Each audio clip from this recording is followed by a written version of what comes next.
Hi kids, here we go again, another video lesson.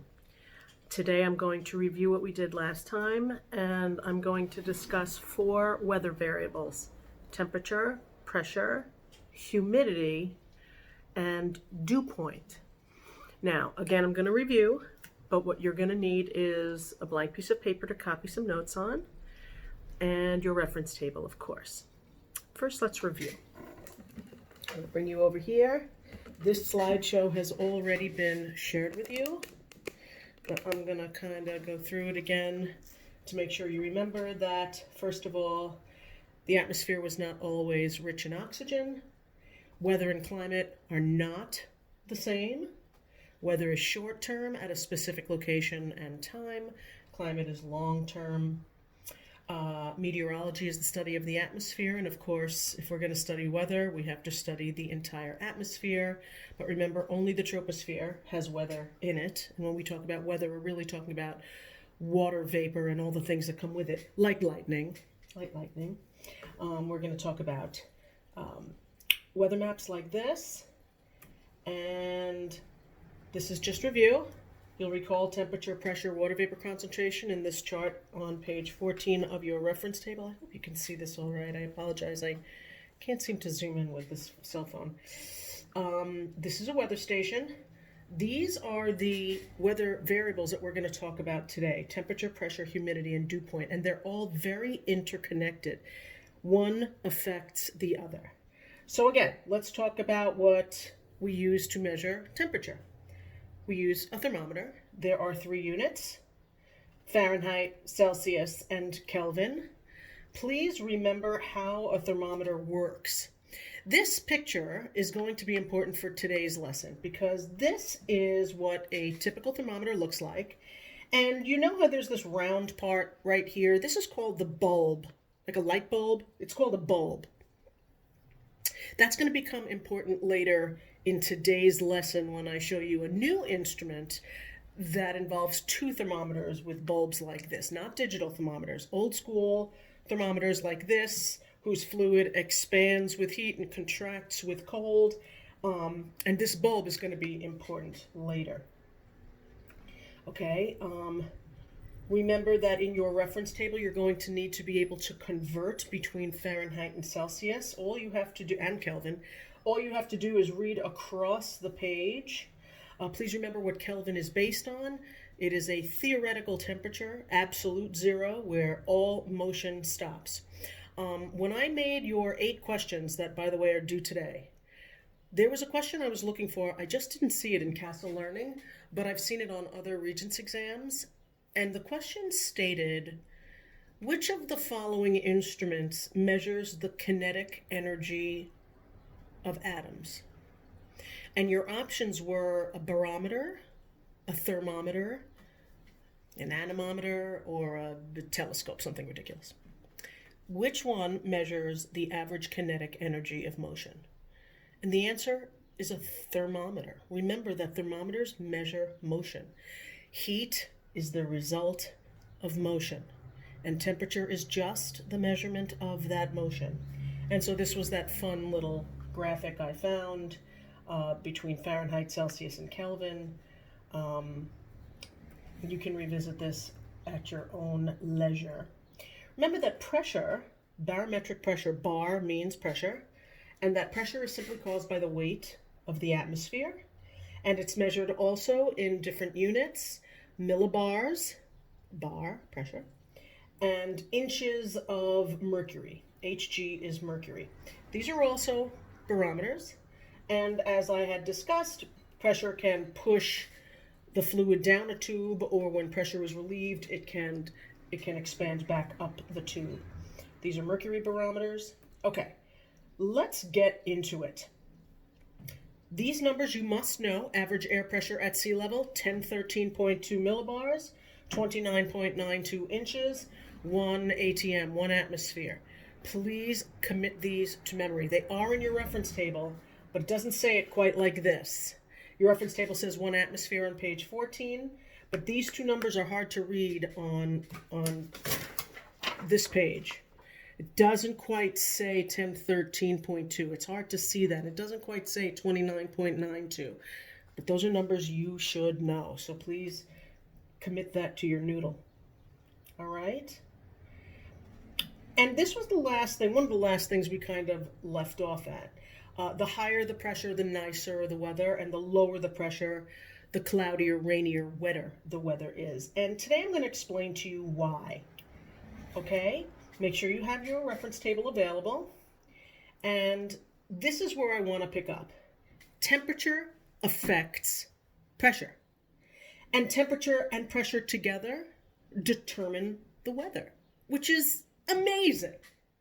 And the chart we were about to create, I got my easel set up. I'm gonna draw a chart with you, is going to be absolutely critically important for the next 3 topics, whether we are still at home or whether we are in school. The chart we are about to create together is absolutely critically important for the next 3 units. Please draw it well. Please pay careful attention as I explain, and we'll get through it. Are you ready? Okay. First, this chart you should familiarize yourself with. At the bottom, don't worry about the lines yet. At the bottom is time. Time is always independent, always on the X. M stands for midnight. 6 a.m., that's about sunrise. Noon. 6 p.m., that's about sunset. And that's midnight again. And there are 2 lines on this graph. This dark line is the pressure, and this lighter line is the temperature. And I want you to notice that they're pretty much opposites. When the temperature is cool in the, after midnight and before the sun rises, that's actually when the temperature is lowest, right before the sun rises. That's when the earth has been cooling off most of the night and the temperature is low. That makes the pressure high. And then the sun comes out, and now it's noon, and now it's 2, 3 o'clock, something like that.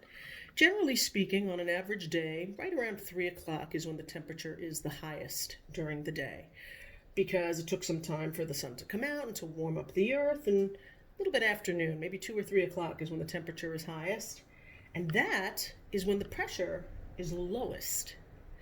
You must know the relationship between temperature and pressure. They are indirect.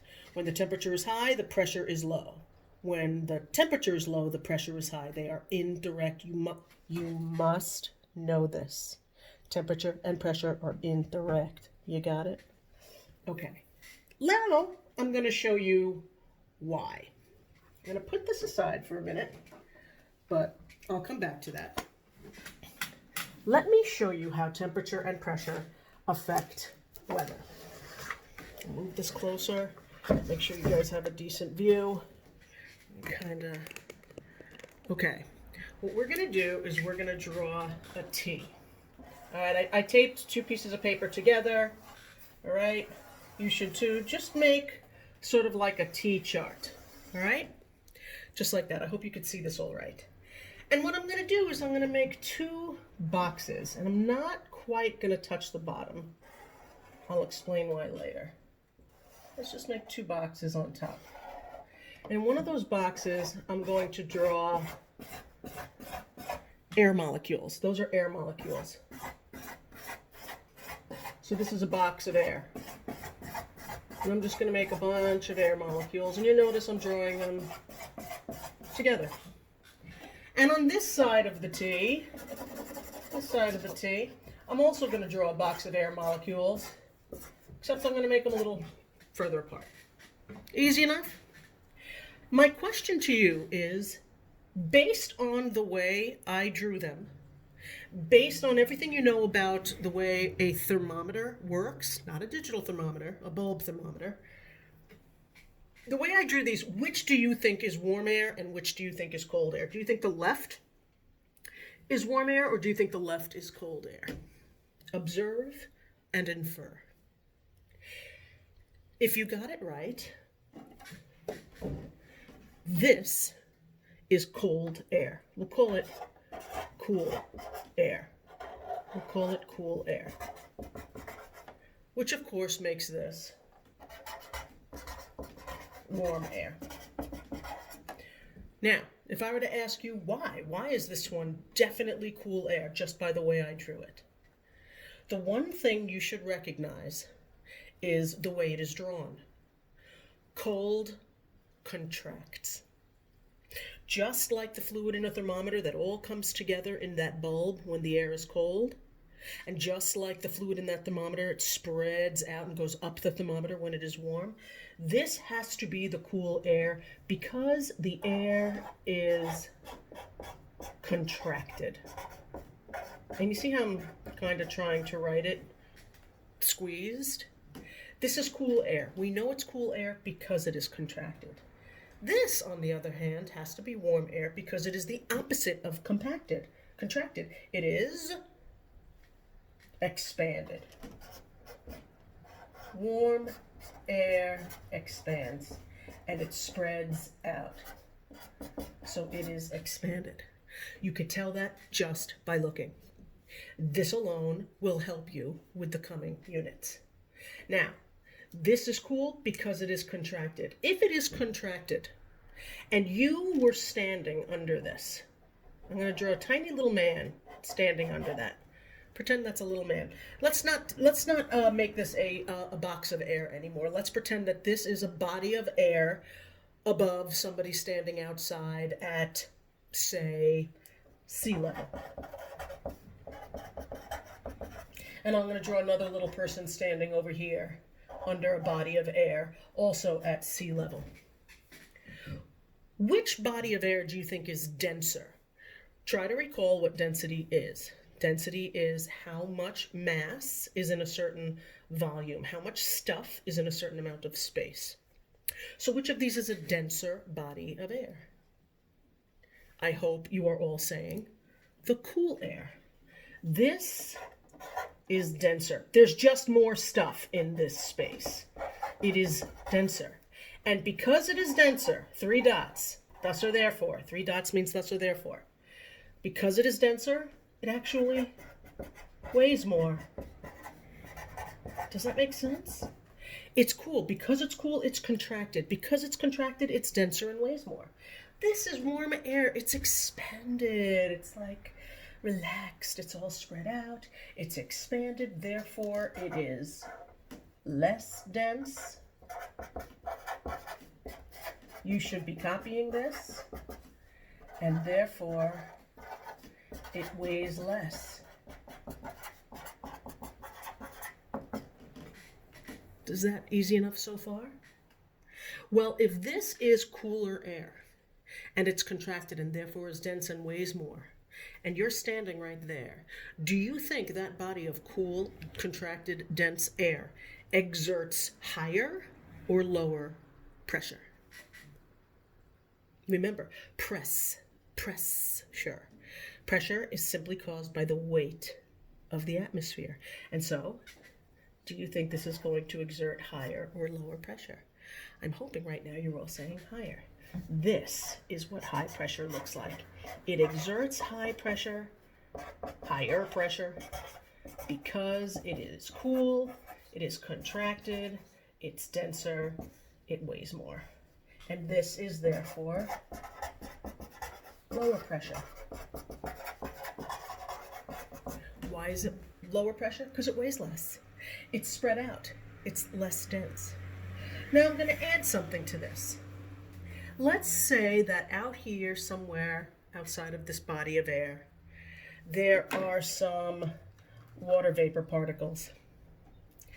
I grab my blue pen. I hope you can see this. Let's say there's a water vapor over here. See the little W? Here's a water vapor. Here's another water vapor. And the water vapor wants to come to the air party. Can he get in? Can the water vapor come into this body of air? Not really. Maybe. Maybe one or two. There's a spot right there we could squeeze one in. Maybe there's a spot right here you could squeeze one in. But can we get a lot of water vapors into this body of air? The answer is no. There really just isn't that much room for water vapor to come in. And remember that there's always water vapor in the air. Even in the driest places, there's always some. but not much. Not much. If the air is cool, it's contracted. There's really just not that much room available for water vapor to come in. And if water vapor can't really come in, then you're not going to have things like clouds. Water vapor in the air is called humidity. And because water vapor cannot come in much, this is low humidity. Low humidity. In other words, few clouds. Very few clouds. Not much water vapor. It's mostly dry. It's mostly dry. Now put all of this together. If the air is cool, it's contracted. If the air is contracted, it's dense and therefore weighs more. If the air is cool, contracted, and dense, it must be exerting higher pressure. And if the pressure is high and the air is contracted, there's low humidity, few clouds. It's dry, not much water vapor. I'm going to call it H2O. H2OV is going to mean water vapor from here on out. H2OV, okay?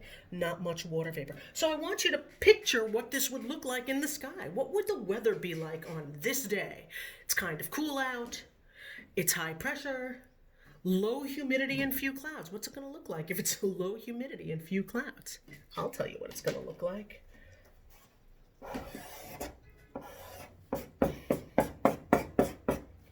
It's going to be a beautiful, sunshiny day. There's a rhyme that will help you remember this. Sunny, high pressure that is, cool, and dry. Sunny, high, cool, and dry. Sunny, high pressure, it's cooler, but it's dry. When we think of nice weather, we think of dry weather. Now, don't let this cool throw you off. I know you're thinking, oh, nice days are warm. Not necessarily. There are beautiful, clear, dry days in the winter. They're cool out, but they're not snowing. It's not raining. It's not nasty out. It's very clear and dry. Sunny, high pressure, cool, and dry. Let's come back over to the warm side. When warm air is around, it is expanded, just like the fluid in a thermometer. Therefore, it is less dense, it weighs less, and it exerts low pressure. Now picture a water vapor over here. Can water vapors come to the air party? Of course. There's tons of room. And can they bring friends? Can we bring a whole lot of water vapors to this air party? Oh my goodness, of course we can. There's plenty of room for water vapor in this body of air. Lots of room for water vapor means water vapor is going to move in. It's been evaporating for a while from the oceans, and now it is intermingling with this air that is spread out. Well, once the air is spread out, once the air is warmer, water vapor moves in, and that means high humidity. High humidity. Humidity, remember, humidity is the amount of water vapor in the air. Humidity is the amount of water vapor in the air. And so if we have high humidity, we have lots of clouds. That means it's moist. Lots of water vapor. And here's what that looks like. I want you to draw a cloud. And by the way, remember I said clouds mostly have flat bottoms? They do. Here's a little lightning bolt. Not my finest, but work with me. Some rain. There is a rhyme that will help you remember all of this too. I want you to write cloudy, low pressure, warmer,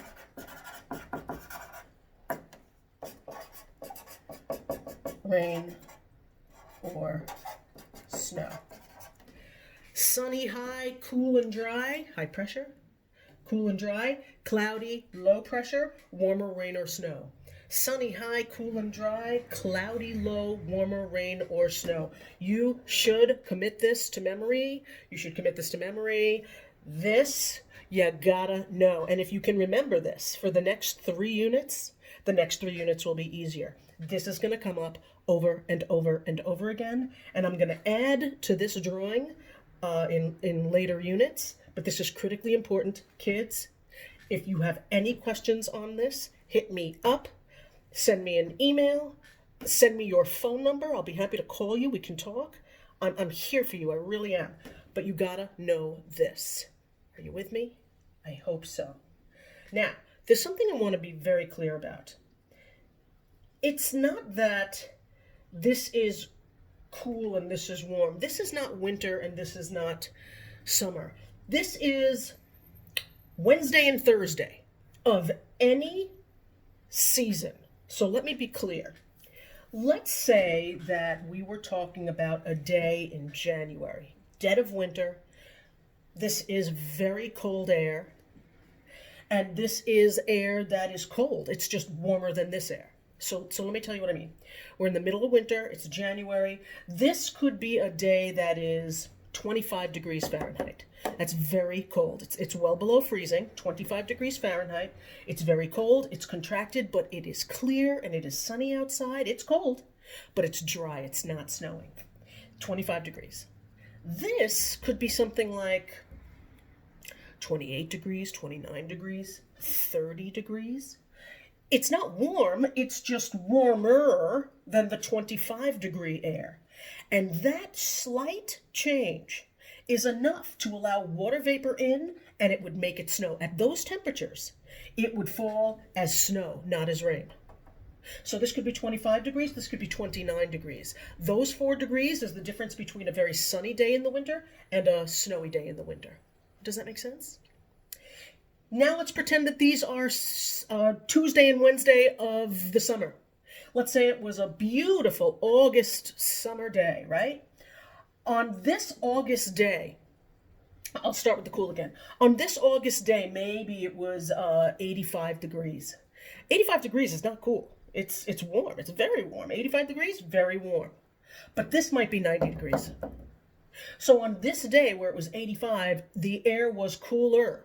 And it was cool enough to contract it, and that kept the water vapor out. And maybe there were a few fluffy clouds, but not many. It was certainly a fluffy, nice day, sunny, high, cool, and dry. It's not cool, it's just cooler than this day. So if this is 85, this might be 88, this might be 90, this could be 91. But that little bit more temperature, that little bit higher temperature was enough to spread out and expand these particles, allow water vapor to move in, and allow it to get cloudy. Because there are beautiful, clear, sunny days in every season, and there are lousy, rainy, snowy days in every season. So I want it to be very, very clear. This can be any season. It's just a difference of a few degrees that change the weather entirely. Does that make sense? You must know that high temperature is low pressure. Low temperature is high pressure. You gotta know this. I hope that helped. Now, give me 1 second. I'm going to go back to my slideshow. Let me pause this. Okay. Now, I want you to just glance at this once more. Remember that all of this water vapor that filled in the spaces between the air molecules, they had to come from somewhere. And the place that they came from is the ocean. Well, how did they get in the air? They evaporated. Remember that V? Vapor. They evaporated. And evaporation is a cooling process. I want you to say those words over and over in your head.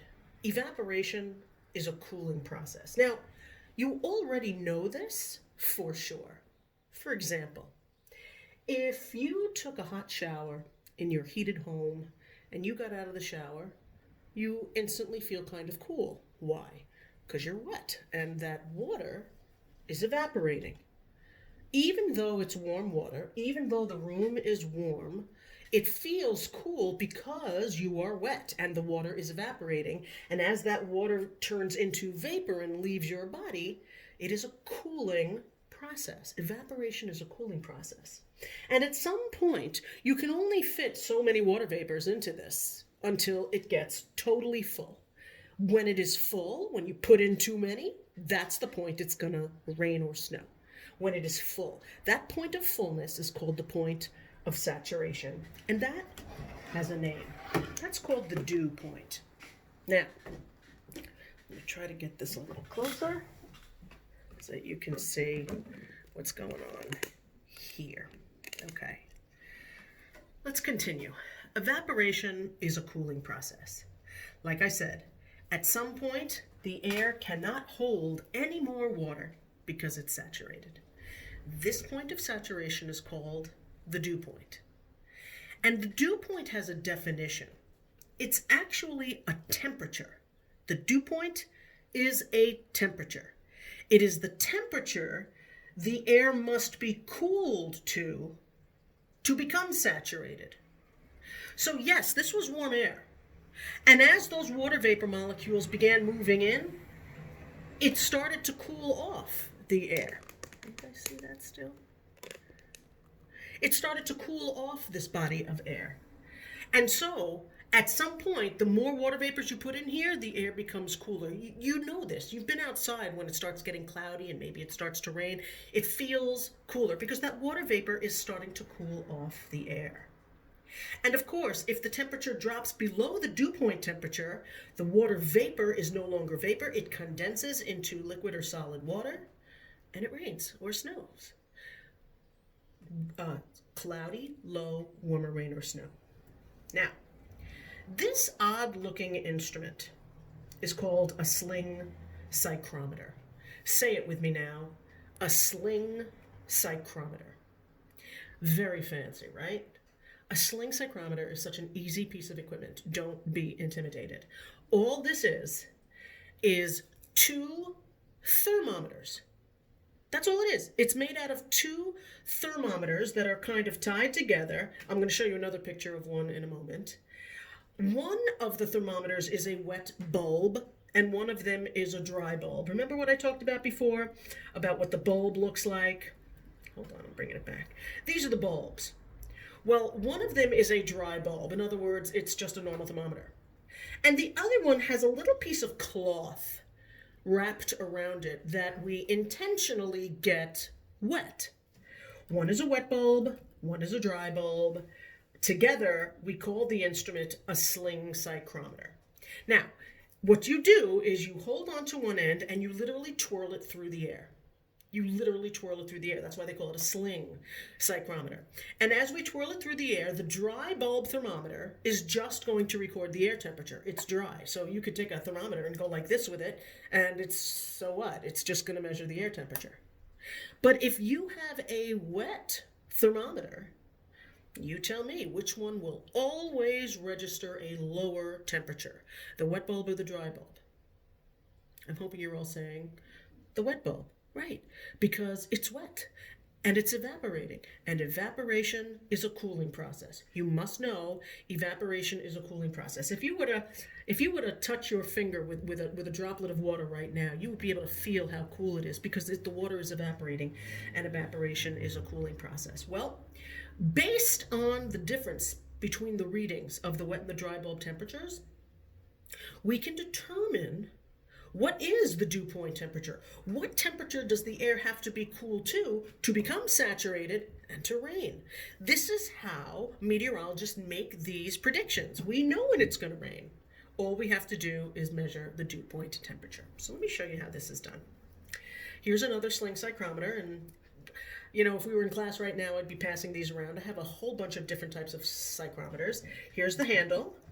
Here are the 2 different thermometers. This one's metal. This one has a white piece of cloth around the tip, and it's just rubber banded to the tip of the bulb. But you get this wet. So this one is measuring the air temperature, and this one is evaporating. Now, if the air is already damp, right? If it's already kind of cloudy out, and you're swinging this around, does it make sense that if the air is already damp, then the water on the wet bulb is not going to be able to evaporate that much because the air is already damp? So it's like trying to dry off in wet air. It's like trying to dry yourself with a wet towel. You're not going to get all that dry with a wet towel. This thing is not going to evaporate that much if the air is already damp. If the air is drier, and we're spinning this around, then the water vapor will be able to evaporate a lot, and this will register a lower and lower temperature. Yes? So here is a typical Regents question, and I'm going to show you how to do it. Grab a slice of paper. They're going to show you two of these, a psychrometer, two thermometers. Over here, it says dry bulb thermometer, and they're telling you that it's 24 degrees Celsius. Let me move this over a bit. So let's just say that the dry bulb is 24 degrees Celsius. Great. And the wet bulb is 20. Remember that the wet bulb will always register a lower temperature because it's evaporating, and evaporation is a cooling process. The wet bulb is 20 degrees Celsius. Okay. And it's telling you here's the wet cloth wick, here's a reservoir of water, whatever. They're just telling you that the wet bulb is wet. And when they swung it around, when they slung the sling psychrometer, the wet bulb had a depression of, it was only 20 degrees. It was 4 degrees cooler. They'll call that the wet bulb depression. So what you do is you find the difference. And whenever you find the difference between the wet and the dry bulb thermometers, all you have to do is subtract, right? So 24 minus 20 is 4 degrees. This, they're going to call it two different things. They might call it the wet bulb depression, because this is how much lower the wet bulb is than the dry bulb, how depressed it is compared to the dry bulb, the wet bulb depression. Or they might just call it the difference between the wet and the dry bulb. They might just call it the difference. You need to know both ways, because if they call it the wet bulb depression or they call it the difference between the wet and the dry bulb, it's the same thing. It's 4 degrees. Now, from this, we can use something that's very handy, and that is our reference table. Grab your reference table. You're looking for this. This is page 12 of your reference table. This is what you're looking for.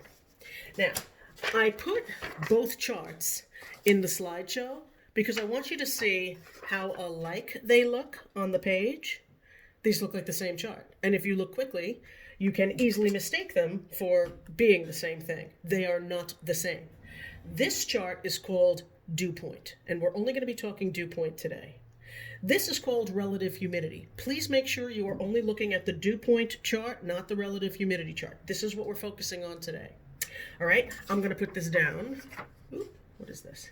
I'm going to put this down, and I'm going to show you how to use it. Now, whenever you start on a new chart in the reference table, you always start at the top and the sides. Well, the top left, grab your pen. In fact, I'll show you over here. The top left, my apologies. Sorry, guys. There we go. Top left says dry bulb temperature in degrees Celsius. And it goes from negative 20, which is wicked cold, negative 18, negative 16, negative 14, all the way to 0, then 2, 4, 6, 8, 10, 12, all the way to 30. You'll notice these are all even numbers. That's not to say you can't do it with it was an odd number. They're just giving you the evens. Okay. And then at the top, we're going to find the dew point temperature, which is always in degrees Celsius. Here it says difference between the wet bulb and dry bulb. So what we're going to do is we're going to look up whatever the dry bulb temperature was, which is the same as the air temperature. Right over here in your reference table, I want you to write air temp. Sometimes they're going to call it the dry bulb temperature. Sometimes they're going to call it the air temperature. You need to know that it's the same thing. Same thing. Air temperature is the dry bulb temperature. Okay. And then they want the difference between the wet and the dry bulb temperature. The difference. The biggest mistake kids make is that they use the dry bulb and the wet bulb temperature. Don't do it. It's the dry bulb and the difference between the wet and the dry bulb temperature. So, let me show you how to do it. We just got an example that said that the dry bulb was 24, the wet bulb was 20. We have a difference of 4. Dry bulb of 24, difference of 4. Difference of 4. So I'm going to find a dry bulb of 20, not negative 20, 20. So I'm going to put my finger right there where it says 20. And I'm going to come over here where it says the difference between the wet and the dry bulb temperature. Well, what was the difference? It was 4. 0, 1, 2, 3, 4. All I have to do is come down from the 4, stay between these lines, be real careful, it's easy to move out.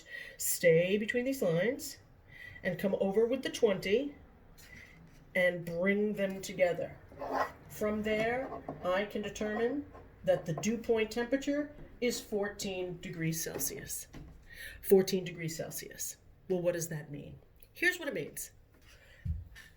The dew point temperature is the temperature the air must be cooled to become saturated. So right now, the air temperature outside is 24 degrees Celsius. And if you have your other diagram, this one, you know that 24 degrees Celsius is actually really nice out. Room temperature is 20 degrees, so 24, that's about 74 degrees outside. That's really nice out, maybe 73. Well, what this is saying is the temperature would have to drop to 14 degrees Celsius for it to rain. That's a 10-degree drop. Do you think that's likely? If you're walking down the street, do you think the temperature is going to drop by 10 degrees? I don't think so.